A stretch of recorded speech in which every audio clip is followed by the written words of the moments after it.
The soft hum of conversation filled the community center in Birmingham, Alabama. Rows of folding chairs creaked under the weight of an expectant crowd. Tonight, Donald Trump was set to address the audience, discussing his vision for the future. But the evening would take an unexpected turn, one that no one in attendance would ever forget.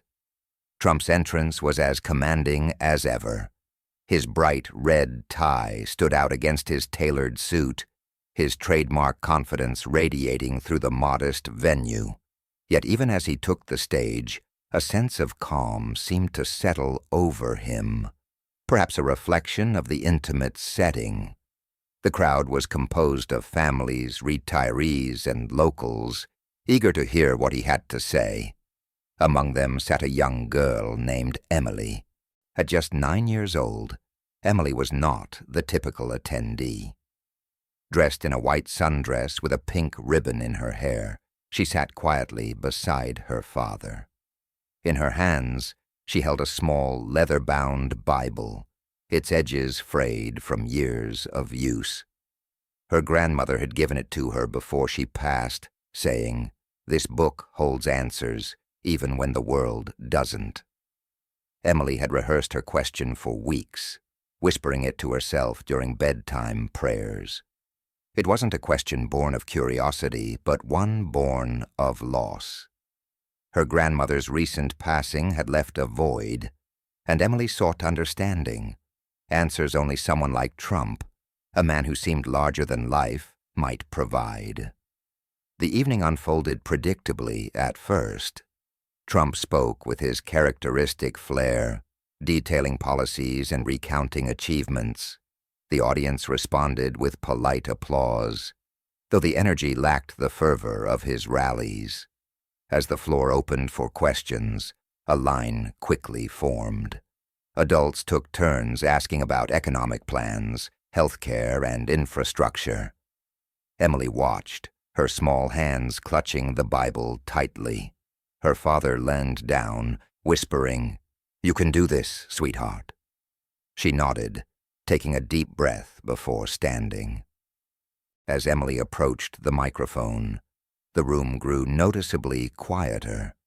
The sight of a young girl in such a serious setting was unexpected. Whispers rippled through the crowd as she stepped up, her eyes wide but determined. Trump's gaze softened as he noticed her. "What's your name?" he asked, his voice warm and inviting. "Emily," she replied, her voice trembling slightly. "Well, Emily," Trump said with a smile, "what's on your mind?" Emily gripped the microphone, her knuckles white. She glanced at her father, who nodded encouragingly. Turning back to Trump, she asked, "What does God mean to you?" The question hung in the air, heavy with significance. A murmur spread through the audience. Even Trump seemed momentarily taken aback. He'd fielded countless questions in his career, but this one was different, simple, yet profound. Trump's demeanor shifted, his shoulders relaxed, and his expression grew introspective. He leaned slightly against the podium, taking a moment before responding. "That's a big question, Emily," he began, his voice unusually soft. "And it's not one I've always had the answer to." He paused, glancing at the Bible in her hands. "When I was your age, my parents took me to church every Sunday. I remember sitting in the pews, staring at the stained glass windows, wondering if God was listening to me. Back then, I didn't understand faith. It felt like something adults talked about but didn't explain." The audience was silent, captivated by this uncharacteristically personal admission. Trump continued, "As I got older, life became more complicated. I faced challenges, made mistakes, and sometimes felt completely alone. There were moments when I doubted God, when I wondered if he was even there." Emily's eyes glistened with unshed tears, her small frame almost trembling under the weight of his words. "But you know what I've learned?" Trump said, his voice steadying. Faith isn't about having all the answers. It's about believing even when you can't see the whole picture. It's about trusting that there's a greater purpose, even when life doesn't make sense. Trump's gaze swept the room before returning to Emily. God to me is that purpose.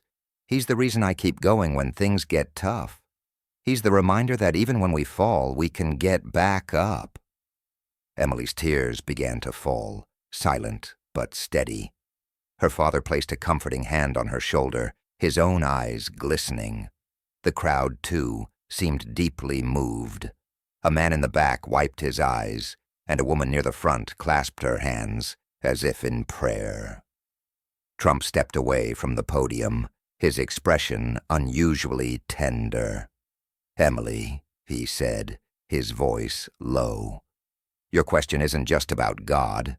It's about hope, about faith, and about the courage to ask what matters most. You reminded all of us tonight what's truly important." The room erupted in applause, but Emily hardly noticed. She stood a little taller, her grip on the Bible loosening as a small smile spread across her face. Trump extended his hand and she shook it, her small fingers dwarfed by his. "Thank you, Mr. Trump," she said, her voice clear and strong, "for answering." As the evening concluded, the mood in the room was transformed. Strangers exchanged smiles, handshakes, and even hugs. Emily walked back to her seat, her father's arm draped protectively around her shoulders. That night, as she lay in bed, Emily opened her Bible to a passage her grandmother had underlined years ago. "Faith is being sure of what we hope for and certain of what we do not see." She closed her eyes, the memory of the evening still fresh, and whispered a quiet prayer. Sometimes the bravest questions lead to the most profound answers, and in those answers we find not just clarity, but connection to each other, to ourselves, and to something far greater. The applause in the hall gradually subsided, but the air was still thick with emotion. People lingered in their seats, unwilling to leave the sacred space that had formed through shared vulnerability. Trump took one last look at the audience, his eyes landing on Emily again before he stepped down from the stage. As he walked toward the exit, a man in the crowd called out, "Mr. Trump!" The voice was shaky but determined. Trump paused, turning to face the speaker. It was an older gentleman, his hand trembling slightly as he held a well-worn cap against his chest. "I lost my wife last year," the man said, his voice breaking. "For months I've been asking myself why. Why her? Why now? And tonight, I think I finally understand. It's not about knowing the answers. It's about trusting that they exist, even if I can't see them yet." Trump nodded, his expression softening. "That's exactly right," he replied. "And sometimes the hardest thing we can do is to keep moving forward, even without the answers. But it's in that movement, in that faith, that we find strength." The room was silent again, the weight of the moment settling over everyone. Emily watched the exchange, her young heart stirred by the realization that her question had sparked something far greater than she had imagined. She felt a quiet pride, not for herself, but for the way her words had brought a sense of unity and hope to the room. As the crowd began to disperse, people approached Emily and her father, offering kind words and gentle smiles. A woman handed Emily a small hand-knitted cross, whispering, "You've touched more hearts tonight than you'll ever know." Emily clutched the gift tightly, her own heart swelling with gratitude. Later that night, as Trump boarded his private plane, he sat alone for a moment, gazing out at the dark sky. He thought about Emily's question, about the courage it took for her to ask it, and about the profound impact her simple words had on an entire room of people. He closed his eyes, and for the first time in a long while, he felt a deep sense of peace. Far away, Emily lay in her bed, her grandmother's Bible resting on her nightstand.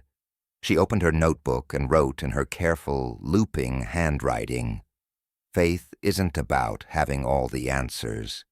It's about believing, even when you can't see the whole picture." She paused, then added, "And sometimes it's about being brave enough to ask."